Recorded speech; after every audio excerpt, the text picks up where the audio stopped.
આજના દિવસે જુઓ તમને ટાટા એલેક્સી નવો એન્ટ્રન્સ છે એફએનઓની અંદર, ત્યાં આગળ એક સારી એવી તેજી તમને આજના દિવસે આવતી જોવા મળી રહી છે અમિતજી, અને ખાસ કરીને એક સારું એવું બ્રેકઆઉટ આ સ્ટોકમાં આજે જોવા મળ્યું છે 20 દિવસની મૂવિંગ એવરેજ પાસેથી. અહીંયા કોઈ અત્યારે મત બની રહ્યો છે તમારો? આજે નો ડાઉટ એક સાઇઝેબલ રેલી છે, બટ ઓવરઓલ અગર આપણે જોવા જઈએ તો આ સ્ટોકનું આ વર્ષમાં થોડું અંડર પરફોર્મન્સ રહ્યું છે. કન્સિસ્ટન્ટ રેલી જે પણ આવી હતી ઉપરમાં સસ્ટેન નથી થઈ, અને અત્યારના પણ અગર આપણે જોઈએ આ વર્ષમાં અત્યાર સુધીમાં સ્ટોક જે છે 19% ડાઉન છે.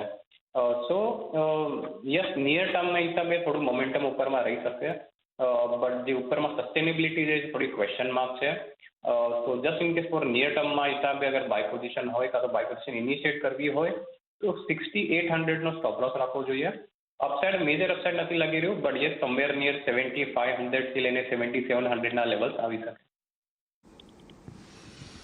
7500 થી લઈને 7700 એટલે કે 7500 થી 7700ના સ્તર તમને આવતા જોવા મળી શકે છે, પરંતુ અહીંયા તેજી ટકી નથી શકતી, એટલે એ વાતનું તમારે અહીંયાથી ખાસ કરીને ધ્યાન રાખવાનું છે ટાટા એલેક્સીની અંદર.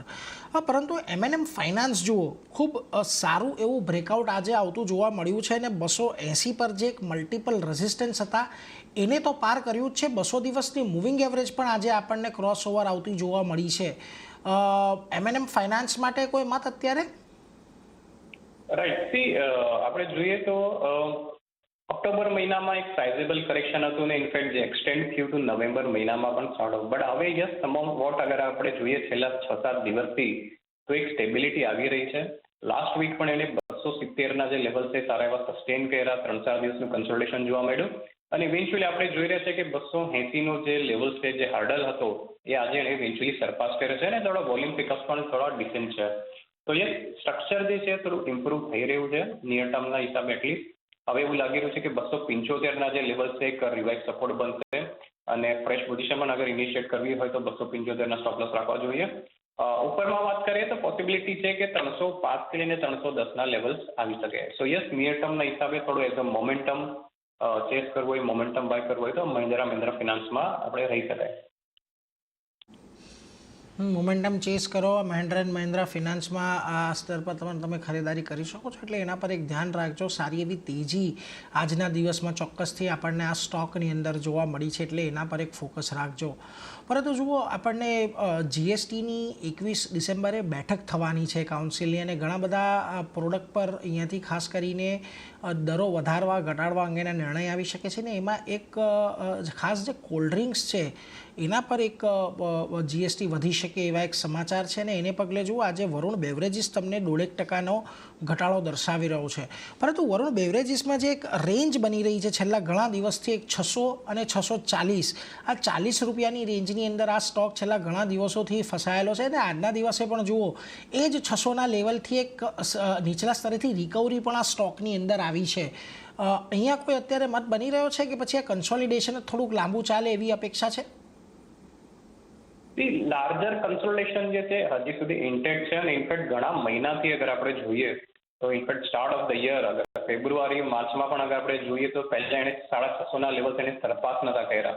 ઇવેન્ચ્યુઅલી જ્યારે એને જુલાઈ ઓગસ્ટમાં 650ના ઉપર લેવલ સરપાસ કર્યો તો ઉપરમાં સસ્ટેન જ નહોતું જોવા મળ્યું.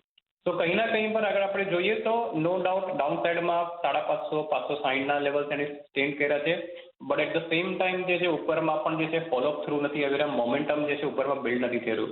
અને આ જે છે એક ટિપિકલ નેચર છે એક કન્સોલિડેશન ફેઝનું, અને અહીંયાથી પણ એવું લાગી રહ્યું છે કે યસ આ કન્સોલિડેશન હજી રહેશે જ્યાં સુધી એટલીસ્ટ 1-2 અગર ક્લોઝ અગર આપણને ન જોવા મળે 650ની ઉપર, ત્યાં સુધી મને એવું નથી લાગી રહ્યું કે આમાં કોઈ મિનિંગફુલ મોમેન્ટમ ઉપરમાં આવશે. તો અત્યારના આઉટલુક ન્યુટ્રલ છે, વોચ લિસ્ટમાં રાખી શકાય. અગર 650ની ઉપર સસ્ટેનન્સ આવે તો બાય સાઇડ પર ઇનિશિએટ કરી શકાય. 650ની ઉપર ખાસ કરીને જો આ વરુણ બેવરેજીસ થોડુંક સ્થિર થતું જોવા મળે છે તો પછી તમારે અહીંયાથી કોઈ પણ ખરીદીનો કોલ લેવો જોઈએ. અત્યારે થોડું અવોઇડ કરો, એને પર એક ખાસ સલાહબંધી દેખાઈ રહી છે. જોકે નજર ચોક્કસથી રાખતા રહેજો અહીંયા વરુણ બેવરેજીસની ઉપર. પરંતુ જો આજના દિવસે તમને પીએસયુ બેંક ઇન્ડેક્સ એક સારી એવી તેજી દર્શાવી રહ્યો છે, અને એમાં પણ જે હમણાં નવા entrance bank of India, union bank, એ બધામાં એક સારું એવું વાય જનરેશન થઈ રહ્યું છે, પરંતુ આ બધાની વચ્ચે મારી નજર એક SBI પર પડી રહી છે. કારણ કે જો આજે એક તમને બ્રેકઆઉટ આવતું જોવા મળ્યું છે છેલ્લા 6-7 દિવસની એક જે અપર બેન્ડ હતી એનાથી, અને ખાસ કરીને હાલમાં જ આપણે ગયા મહિને જોયું હતું અમિતજી કે 860ના લેવલ પાસે પહોંચતા થોડોક આ સ્ટોકે થાક ખાધો હતો. લાગે છે આ વખતે 860નું ક્રોસ ઓવર આવે કે હજી થોડીક વાર આમાં જોઈ લઈએ તો વધારે સારું રહેશે? યસ, પોસિબિલિટી છે કે 860ના લેવલ તો સરપાસ કરી શકે છે.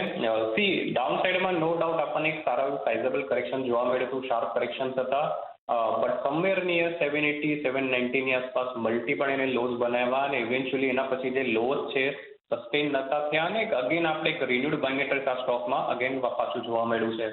સો નો ડાઉટ 860 રિસેન્ટલી અગર આપણે જોઈએ તો હર્ડલ સાબિત થયા હતા, જે ઇવેન્ચ્યુઅલી મને લાગી રહ્યું છે કે એક સરપાસ થશે. બટ અગેન સી ઓવરઓલ અગર આપણે જોઈએ તો આ સ્ટ્રક્ચર જે થોડું ટાઈમ કન્ઝ્યુમિંગ રહેશે. સો ટ્રેડિંગના હિસાબે નહીં, બટ યસ અગર થોડું પોઝિશનલ આઉટલુક હોય તો SBIમાં બાય સાઇડ પર રહી શકાય. ઇવેન્ચ્યુઅલી મને એવું લાગી રહ્યું છે કે 900ના લેવલ્સ પણ એ સરપાસ થશે અને સમવેર નિયર 940 950ની આસપાસના એના જે પ્રોજેક્શન્સ છે એ અચીવ કરવા માટે SBI ઉપર આવશે. તો યસ થોડું ટાઈમ કન્ઝ્યુમિંગ રહેશે, બટ પોઝિશનલ આઉટલુક હોય તો બાય સાઇડ પર રહી શકાય.